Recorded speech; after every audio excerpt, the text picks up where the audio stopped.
अभी तो फिलहाल जो छात्र नौजवानों के साथ कई जगह पर सरकार केस करा रही है, मुकदमे लिखा रही है।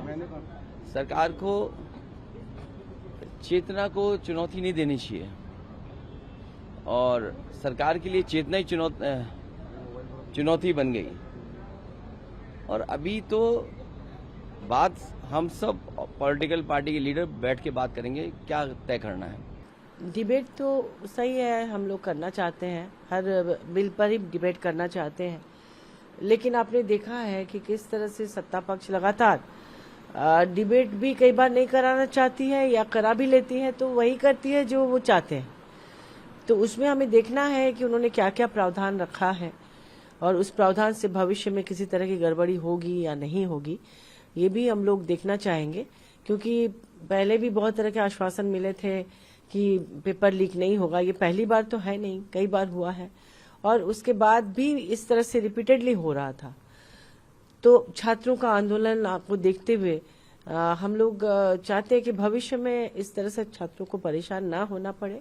देश की छवि भी धूमिल हुई है पूरे विश्व में और जिस तरह से दमनकारी रवैया अपनाया गया था, इसके पहले भी दिल्ली ने देखा है कि किस तरह से 3 काले कृषि कानून को लेकर कितना धरना प्रदर्शन, 700 किसानों की जान गई थी। तब जाकर केंद्र सरकार ये मानने को तैयार हुई थी कि नहीं ये बिल गलत है, या फिर हठधर्मिता की हद करते हुए फिर उन्होंने स्वीकार किया।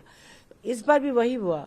जब सत्र शुरू होने के पहले 22 दिन तक छात्र शांतिपूर्ण ढंग से आंदोलन कर रहे थे, गांधीवादी तरीका अपना रहे थे, उस समय क्यों नहीं सरकार जाकर बात करके यही चीज जो अभी करना चाह रही है उस समय भी कर सकती थी, लेकिन उन्होंने नहीं किया। 22 दिन तक देखते रह गए। फिर जब संसद सत्र शुरू हुआ, छात्रों ने पहले से ऐलान कर रखा था कि पार्लियामेंट तक आएंगे, क्योंकि कोई उनकी बात सुन ही नहीं रहा था।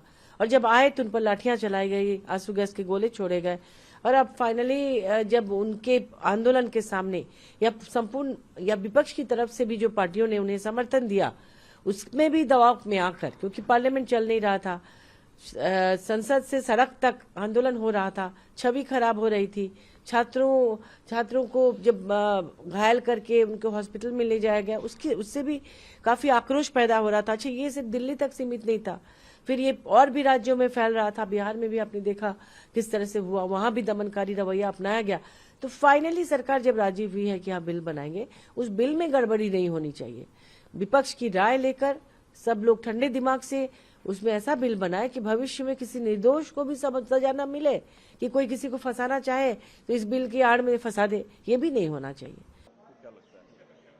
बहुत ही महत्वपूर्ण और गंभीर मुद्दा है देश के सामने कि एक शांतिपूर्ण आंदोलन जिसमें निहत्थे युवा शांतिपूर्ण तरीके से आंदोलन कर रहे थे, उन पर पेलेट गन इस्तेमाल किया गया और रिपोर्ट आई है कि कनॉट प्लेस में 7 राउंड पेलेट गन के फायर हुए हैं और एक ऐसे युवा हैं जिनकी आंख में बहुत बड़ी चोट आई है और जो एक आंख में से वो ब्लाइंडेड हो गए हैं, उनका विजन लॉस हो गया है।